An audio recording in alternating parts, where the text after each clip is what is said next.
Hi guys! So, ako sa bahay ngayon. Papakita ko lang yung mga pinamili ko para sa baby ni Balot. First time kong magkakaroon ng pamangkin sa kanya, of course. Kaya, eto, papakita ko yung mga titas duties na shopping na ginawa ko. Kaya, tingnan niyo lang. Yan, pag labas ng baby. Tapos, may ganito pa. Tapos, syempre, kailangan may medyas. So, nandito yung medyas. Ayan. Medyas. May pang swimming Shy Sirena. Tapos, pang mga, ewan ko, casual. Pantulog. Pag lumaki ng kaunti. Ayan.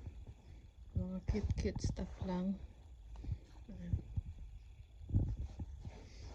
First Christmas. Ewan ko kung magkakasya to, pero cute.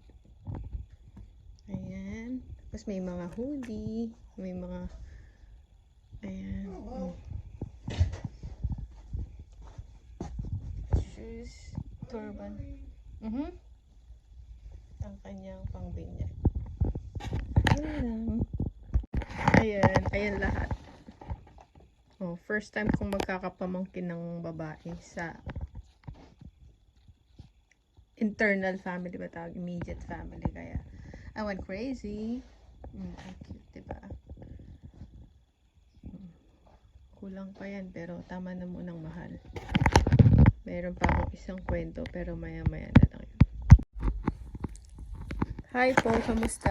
So, 4th of May ngayon dito sa Bermuda, and kakatapos ko lang mag-errands. Nagbili ako ng mga kung ano-ano, tapos sa mga government issue na mga kailangang palitan. And hindi pa ako magla-lunch na ako soon, pero ayun nga. So, kanina nag-video ako ng mga pinamili ko para sa aking bagong pamangkin soon. And I can't wait na ma-meet ko yung pamangkin kasi siya ang basta. Yun na nga yun. So, makikita nyo yung mga pinag-shopping, tapos yung baby shower din, and yeah. At yung second pa na nangyari today is that napalitan ko na yung last name ko sa pension kasi kailangan maayos agad yun. Kasi kung hindi, baka magkaroon ng problema in the future pag nag-retire na ako, na bakit hindi tugma yung last name sa recent ko na ginagamit. So, baka hindi ko makuha yung pinaghirapan kong trabahuhin for years, tapos nag-retire wala. So, mas maganda na sure. I mean, laging double check yung mga parang legal documents na kailangan i-update para hindi tayo mahirapan pagtanda. Meron tayong makuha. Tapos, natapos ko yun. Sa bank naman, merong nag-access ng account namin ni Peter. So, wala naman kami purchase.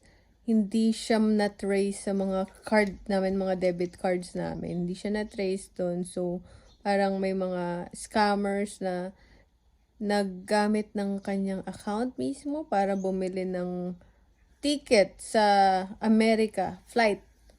Kaya lang wala namang kaming flight na recently na pinurchase or anything. So, parang may mga scammers, mga fraudster na, alam mo na, kumukuha ng information. So, mag-ingat kayo sa mga ganun. And, tinawagan na kami ng bank. Sabi nila, a-actionan daw nila and I have to have a new card.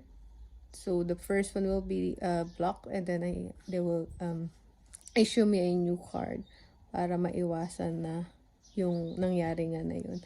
Tapos, yung pinaka-importante, I would say, na nangyari today, bukod dun sa gender reveal, is that finally, after 1, 2, 3, 1, Di ko na mabilang. Siguro 3, 4 times na pagtatry. Finally, na-approve na yung US visa ko. Yan, may US visa na ako. Mag-pick up ko siya soon. After 2 weeks ata. After 2 weeks, ganyan. So, sobrang kabado ako nung ini-interview ako. Kasama ko yung chef na approve din siya. Lahat ng documents na nakalagay na parang supporting documents na kailangan mong dalhin in case na tanungin ka ng ano bang tawag dun? Basta yung nag-i-interview sa doon sa US Embassy. Wala naman siyang hininging requirements. Pero yung mga questions niya sa akin is kung gano'n ako katagal sa Bermuda, paano ako napunta sa Bermuda, paano ko na-meet si Peter, bakit napunta dito. 4 na question lang eh. Tapos, kung anong trabaho pala at kung nandun ka pa rin sa dati mo. Yung trabaho mo ay yun pa din simula hanggang sa present dito sa Bermuda. Tapos,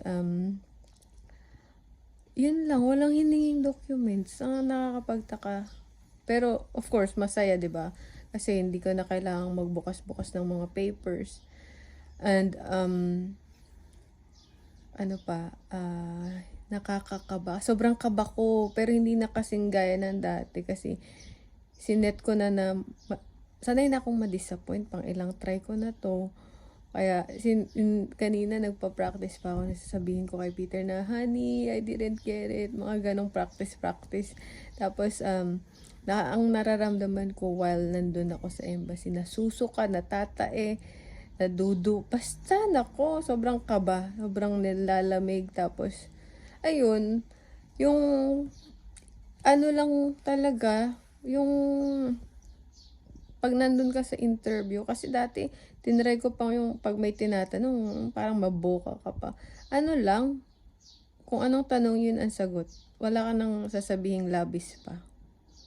Sa tingin ko, yun lang talaga. So, hindi ko rin alam, pero sobrang saya ko na finally, may magagamit na ako papuntang US. Para baka ma-meet yung mga friend ko na doon na naka-base. And sila Marcy, si Joy. Hopefully.